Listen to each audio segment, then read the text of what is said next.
This is so sinful! Siguro tabako dito. Are you kidding? Have you seen yourself? Kailangan boiled eggs all day. Or hangin na lang.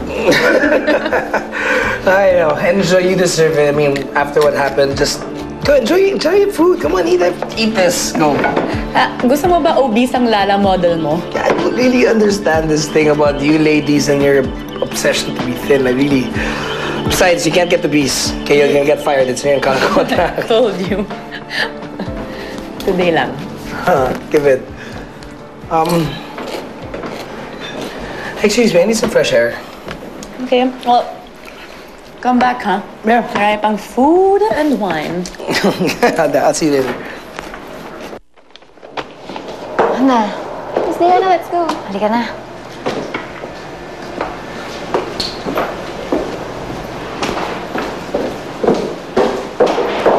Ay! Yung cellphone ko. Sige, mauna na kayo. Nakalimutan ko. Mauna na kayo. Diana, you're still here. May nakalimutan lang ako. By the way, those proposals, very impressed. Can't help but think na parang inspired ka na. Hindi ko alam kung anong sinasabi mo. Then, balita lang kasi na nakatipid ka sa ex-boyfriend ng kapatid mo.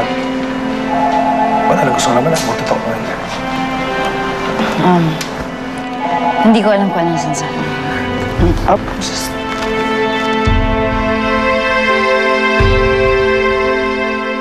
Si Ma'am Natasha po. Ay, nasa CR siya. Naibalik niya kasi sa akin to. Kopya niya kasi sa akin. Akin na lang, bigyan mo lang sa akin. Wala namang problema. Then, okay lang. Alam ko naman ito. Pinag-usapan na namin kanina. Walang problema. Gusto ko rin malaman. Sige. Sige po.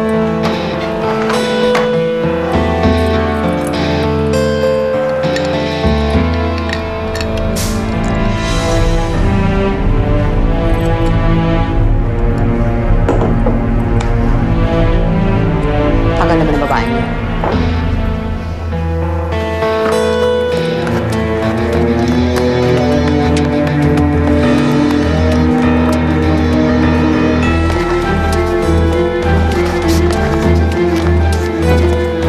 Vidya Di Makoy-Koy, age 34, date of birth.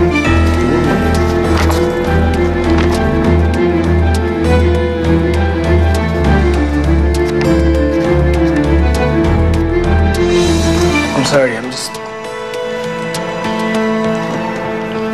interested to find out kung totoo nga or hindi. I mean, alam kong, I'm your boss and you're working together. Wala naman siguro masama if I learn this. Sadya ka na nagmamadali kasi talaga ako eh. So Chloe was right. I defended you. Tapos, sila pala yung tama. Ang dating kasi sa akin, napraning lang talaga si Natasha kaya ikaw yung pinagbibintangan. Hindi ako makapaniwala. I mean, look at you. You're just demure, innocent. Apparently, looks can be deceiving kasi tama sila eh. Nihanti mo pala yung boyfriend ng kapatid mo. Hey!